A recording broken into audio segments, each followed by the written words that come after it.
अस्सलाम वालेकुम 10th class, क्या हाल है बेटा? ठीक है, उम्मीद है आप लोग खैरियत से होंगे। आज हमने इस्लामियात इख्तियारी में क्वेश्चन नंबर 9 स्टार्ट किया था। क्वेश्चन नंबर 9 था कि जिहाद की इकसाम और फ़ज़ाइल बयान करें। तो इसका हाफ पार्ट मैंने कल आपको करवा दिया था, बाकी इसका थोड़ा सा जो रह गया है वो आज हम देखते हैं कि जिहाद जो है वो कितनी इकसाम का है। जिस तरह के हमने देखा कि जिहाद की 3 सूरतें होती हैं और जिहाद जो है उसकी किस्में 2 होती हैं, जिहाद बिन नफ्स और जिहाद बिल माल। और जो जिहाद बिन नफ्स यानी कि जिहाद करने वालों को 2 किस्म के हालात पेश आते हैं। एक वक्त ऐसा होता है कि उन्हें राह हक में अपनी जान की पर मुख्तलिफ़ किस्म की तकालीफ बर्दाश्त करनी पड़ती हैं और वह दुश्मनों के मुकाबले में कमज़ोर होते हैं और दुश्मन उनको राह हक से हटाने के लिए तरह तरह की आजमाइशों में डालते हैं, लेकिन वो अपना मिशन जो है फिर भी जारी रखते हैं, हर किस्म की तकलीफ़ को बर्दाश्त कर जाते हैं। और दूसरी किस्म के हालात ऐसे होते हैं कि जो दुश्मन का मुकाबला करने की ताकत मौजूद होती है, ठीक है, लेकिन दुश्मन उन्हें सफ़ाए हस्ती से मिटाने की कोशिश करते हुए मैदान जंग में जंग करने के सिवा कोई और चारा नहीं छोड़ते। यानी कि दुश्मन उनको इस तरह से मजबूर कर देते हैं कि तंग आकर उन्हें मैदान जंग में निकलना पड़ता है और ऐसी सूरत में उन्हें जान की बाजी लगाकर अल्लाह के दीन और अपनी हिफाजत करना उनके लिए ज़रूरी हो जाता है। तो इसके बाद फिर हमने जिहाद बिल माल देखा कि जिहाद बिन माल जो है वो किस तरह से किया जाता है। जब जिहाद बिन नफ्स के बाद जो है जिहाद बिन माल का दर्जा है। दुनिया का कोई काम भी अगर देखा जाए तो वह पैसे के बगैर नहीं हो सकता, यानी कि हर काम को करने के लिए पैसा दरकार होता है। तो इस्लाम का मिशन तमाम कायनात में अल्लाह का नाम बुलंद करना और अमन कायम करना है। जानी और माली कुर्बानी के बगैर ये काम नहीं हो सकता।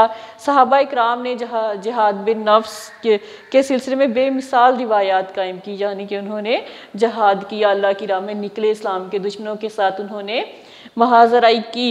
लेकिन देखा जाए तो वहाँ पे जैसे जैसे उन्होंने जिहाद बिन नफ्स में हिस्सा लिया, उसी तरह से उन्होंने जिहाद बिन माल के सिलसिले में भी कोई कमी नहीं छोड़ी। कुछ सहाबा इकराम ने तो अपने घर का आधा सामान पेश कर दिया, कुछ ने यानी कि गज़वे का मौका था, जंग का मौका था, जिहाद का मौका था, तो उसमें कुछ सहाबा इकराम ने अपने घर का आधा सामान पेश कर दिया, कुछ ने अपने घर का सारा सामान पेश कर दिया और कुछ ने जो है खासा हिस्सा जो है वो अल्लाह ताला की राह में पेश कर दिया। यानी कि उन्होंने आप सल्लल्लाहु अलैहि वसल्लम के इस तरह से भी साथ दिया, जिहाद बिन माल के लिहाज से भी और जिहाद बिन नफ्स के भी लिहाज से। तो अब इसका हम आगे देखते हैं कि जिहाद यानी कि किताल फी सबीलिल्लाह की इजाज़त। जिहाद यानी किताल फी सबीलिल्लाह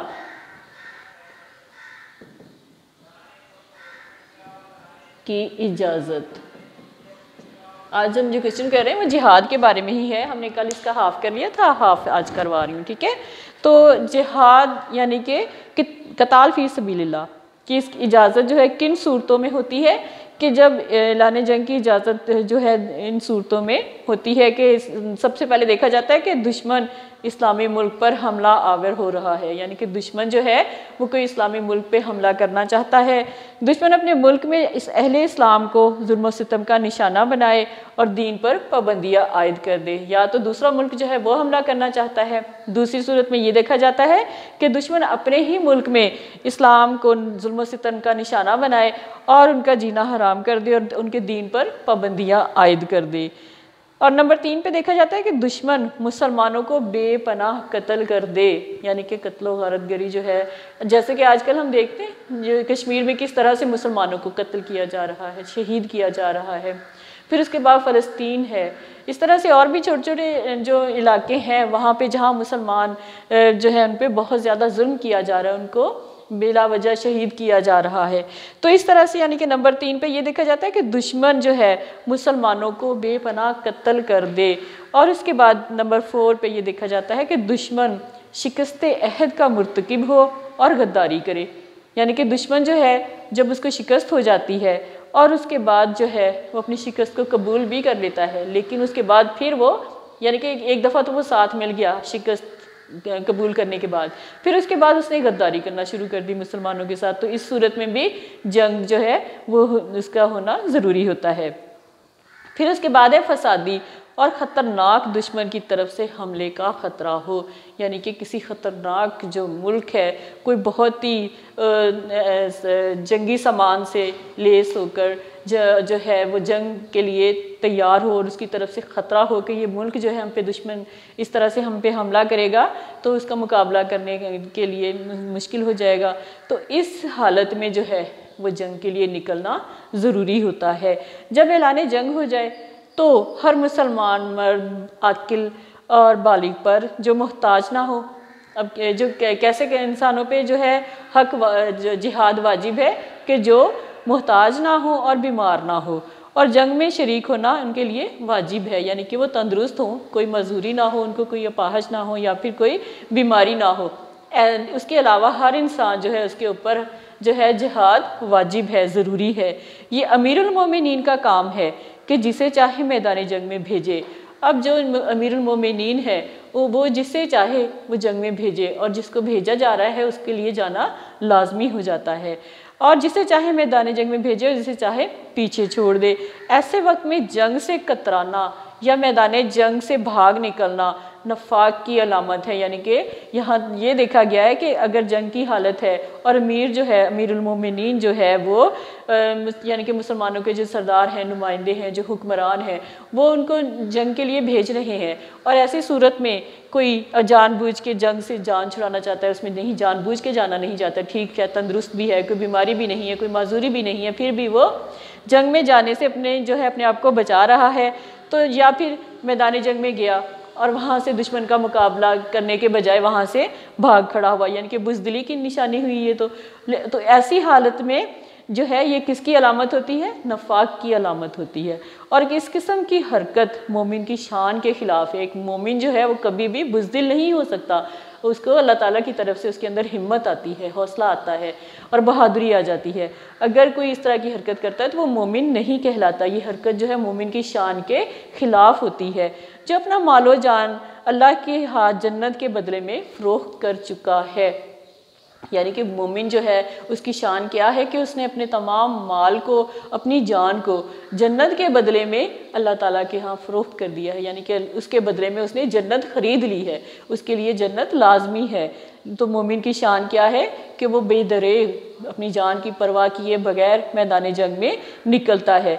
अब देखते हैं कि मुसलमानों के लिए लाहे अमल क्या है, जंग से पहले किस तरह के, यानी कि क्या देखा जाता है कि जंग से पहले कैसे हालात हैं। इस्लाम जो है वो अमन का अलमबरदार है। इस्लाम कभी भी ये नहीं चाहता कि बिला वजह किसी को तंग किया जाए और या जंग की जाए, बिला वजह किसी के साथ जंग की जाए। जंग का मतलब क्या होता है? खून खराबा, कत्लो गारत, ठीक है। तो इस्लाम कभी भी ये नहीं चाहेगा कि बिला वजह जंग हो, और इस्लाम अमन का अलमबरदार है। मगर दुश्मनान इस्लाम अपनी हरकत से बाज नहीं आते और मुसलमानों को अपनी हिफाजत और दीन की तबलीग की खातिर जंग के बगैर कोई भी चारा नहीं रह जाता। ये दुश्मनान इस्लाम जो है उनको कभी चैन नहीं आता और वो मुसलमानों की जान के दुश्मन बने ही रहते हैं। तो इसलिए मुसलमानों को अपनी हिफाजत के लिए और अपने दीन की तबलीग की हिफाजत की खातिर जंग के बगैर जंग करना उनके लिए जो है ज़रूरी हो जाता है। जंग के बगैर कोई गुजारा उनका नहीं है, क्योंकि ऐसे हालात में जंग करना ज़रूरी हो जाती है। इसलिए इस्लाम में जंग से कबल अपने आप को दुश्मन के मुकाबले के लिए तैयार रखना और हत्तल मकदूर सामान जंग जमा करना ज़रूरी करार दे दिया गया है।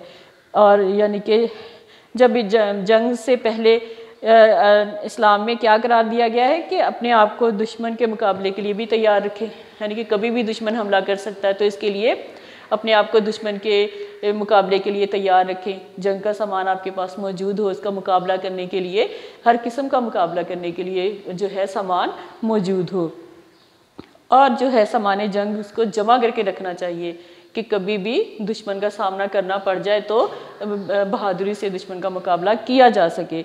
अल्लाह ताला का फरमान है, और इन काफरों के लिए तैयार रखो जो कुव्वत तुमसे बन पड़े और जितने घोड़े तुम बांध सको कि उससे तुम अल्लाह के दुश्मन और अपने दुश्मन के दिल में रोब कायम कर लोगे।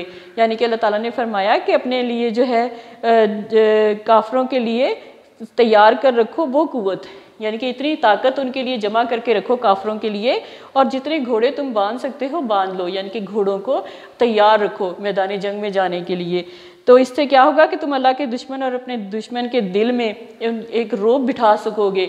वो आपकी जो है ज़ाहरी तौर पर आपको देख के जो है वो दुश्मन मरूब हो जाएगा और उसके ऊपर एक रौब सा कायम हो जाएगा मुसलमानों का। और इनके सिवा कुछ औरों के दिलों में भी जिन्हें तुम नहीं जानते अल्लाह ही जानता है। यानी कि एक तो वो दुश्मन है जो कि जंग के लिए हमला करने के लिए तैयार है, ठीक है, उसके लिए तैयार रहो, अपने घोड़े तैयार रखो ताकि दुश्मन के दिलों में रौब कायम हो सके। और कुछ ऐसे भी लोग हैं जो कि जिनको तुम नहीं जानते हो, यानी कि मुसलमान उनसे वाकिफ़ ही नहीं थे, वो अंदर ही अंदर रहकर उनके साथ गद्दारी कर रहे थे। तो ऐसे लोगों के लिए भी ये सामान जंग यानी कि घोड़े और जंग का सामान देकर उनके दिलों में भी थोड़ा जो है वो डर खौफ आ जाएगा कि मुसलमान जो है इस कदर मजबूत हैं। इस फरमान से जंगी तैयारी का हुक्म वाज़िया तौर पर साबित होता है, यानी कि अल्लाह ताला के इस फरमान पर अगर गौर किया जाए तो ये साबित हो जाता है कि अल्लाह ताला ने जंग के लिए जो है हुक्म दिया है। और जो फ़तह और नुसरत अल्लाह ताला के हाथ में है। फ़तह देने वाला, कामयाबी देने वाला अल्लाह ताला ही है। वो चाहे तो थोड़े से मुसलमानों को बहुत सारे दुश्मनों पर जो है वो फ़तह दे सकता है, मगर हस्बे ताकत इस्लामी रियासत के लिए जंग की तैयारी और असलाह वगैरह की फ्राहमी ज़रूरी होती है। यानी कि जब इस्लामी रियासत का अगर देखा जाए तो उसके लिए जंग की तैयारी भी ज़रूरी होती है और उसके लिए बहुत ज़्यादा असला भी ज़रूरी होता है, जिसके ज़रिए से मुजाहिद जो हैं मैदानी जंग में दुश्मनों का मुकाबला करते हैं। और इसमें सुस्ती जिहाद, जहाँ अल्लाह की नाफरमानी है वहाँ अपनी तबाही का भी बाइस है।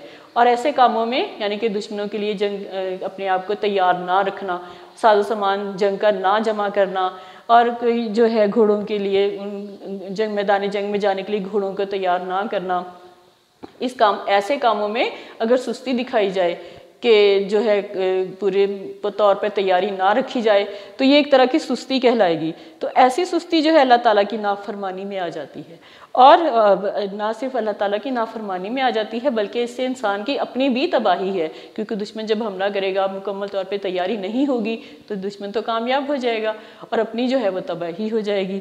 तो इस तरह से दौरान जंग मुजाहिदों के लिए भी कुछ दस्तूर अमल है, ठीक है। इस दौरान जंग मुसलमानों की कामयाबी के लिए कुरान करीम की सूरह अनफाल आयत में है कि चंद रहनुमा असूल बयान हुए हैं जिनका मफहूम कुछ इस तरह से है कि ए ईमान वालों, जब तुम्हें किसी जमात से जंग करने का इत्तेफाक हो तो दर्ज अदाब का ख्याल रखो।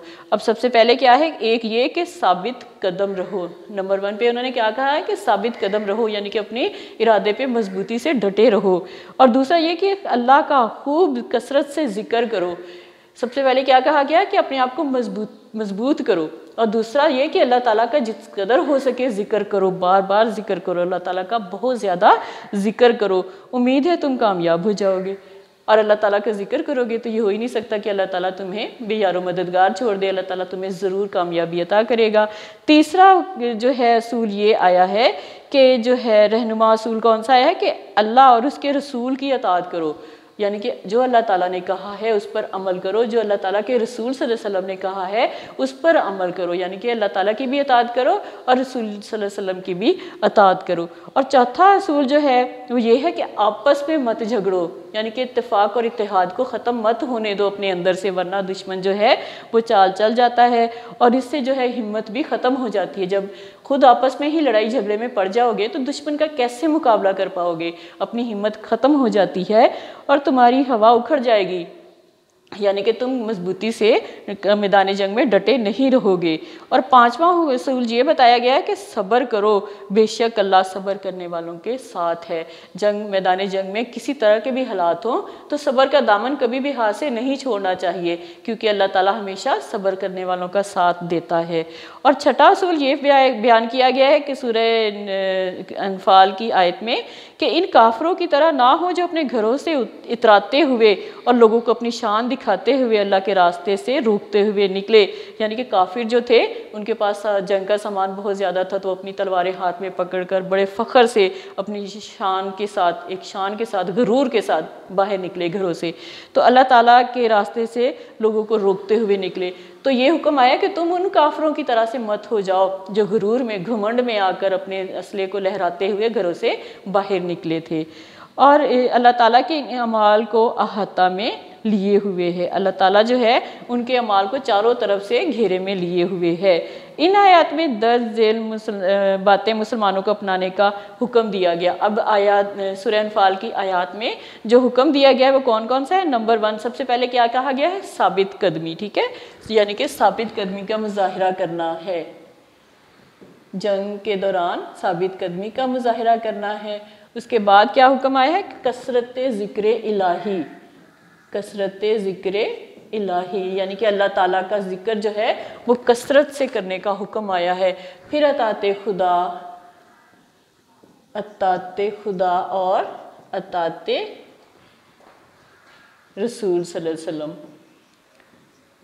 फिर उसके बाद नंबर 4 पे जो हुक्म आया है वो इख्तलाफ से इज्तनाब, यानी कि आपस के लड़ाई झगड़े, आपस की जो है इख्तलाफ से इज्तनाब करना। उसके बाद जो है नंबर 5 पे किसका हुक्म आया? सब्र करना। और उसके बाद गुरूर से इज्तनाब, यानी कि जिस तरह काफिर शान से, गुरूर के साथ, घमंड के साथ निकले थे, तो मुसलमानों को हुक्म हुआ कि तुमने इस तरह से नहीं निकलना, यानी कि अपने अंदर गुरूर नहीं आने देना। जंग के दौरान अपने आप को सब्र का मुजाहिरा करना है और अपने अंदर जो है लड़ाई झगड़े पैदा नहीं होने देने, और अल्लाह ताला की अतात और रसूल सल्लम की अतात ज़रूर करनी है। और जो है अल्लाह ताला का जिक्र बहुत ज़्यादा करने की कोशिश करनी है कि जितना हो सके अल्लाह ताला का जिक्र करे, क्योंकि अल्लाह ताला कभी भी इंसान को बेयारो मददगार नहीं छोड़ता। और सबसे पहला हुक्म जो है वो क्या है कि अपनी साबित कदमी से, मजबूती से डटे रहो मैदान जंग में। तो ये बेटा आज हमने जो टॉपिक किया है कि जिहाद के बारे में हमने क्वेश्चन कल शुरू किया था, आज हमने उसके जो है कुछ पॉइंट रह गए थे वो डिस्कस किए हैं। अब इसके मैं आपको MCQs करवा देती हूँ, वो नोट कर लीजिएगा। नंबर 1, जब ऐलान जंग हो जाए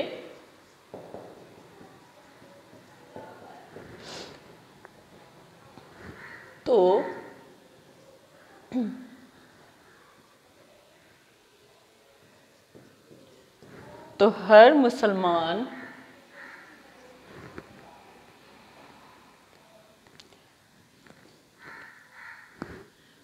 मोहताज और बीमार के अलावा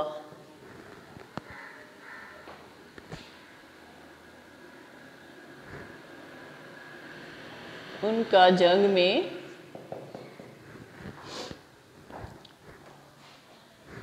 वाजिब हो जाता है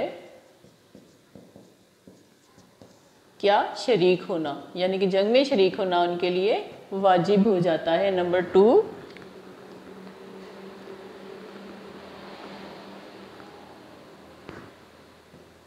जंग से कतराना या मैदान जंग से भाग निकलना।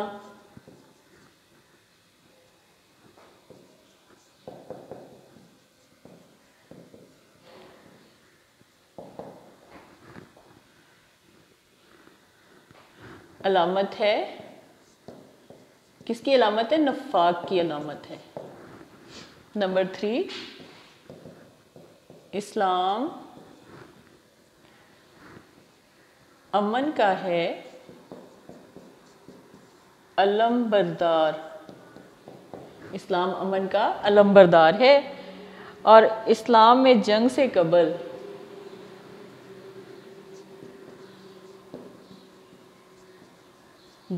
कबल अपने आप को दुश्मन के मुकाबले के लिए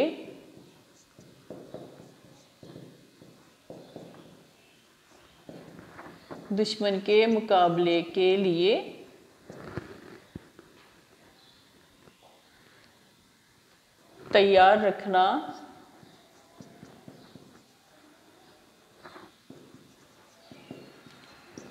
करार दिया गया है।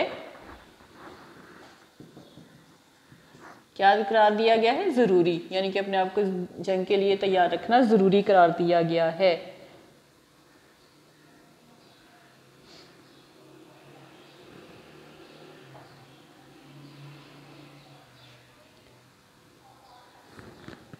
सूरह अनफाल में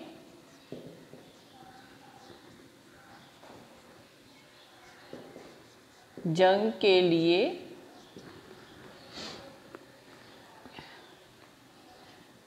रहनुमा उसूल बयान हुए हैं। कितने रहनुमा उसूल बयान हुए हैं? 6, जो कि अभी मैंने आपको बताए थे। ठीक है, उनकी कुल तादाद 6 है। तो ये बेटा MCQs हैं, आपने खुद से भी 5 MCQs करने हैं ताकि ये टॉपिक आपके लिए मज़ीद ईजी हो जाए। तो ओके बेटा, आज का लेक्चर कंप्लीट हो गया है। अल्लाह हाफिज़।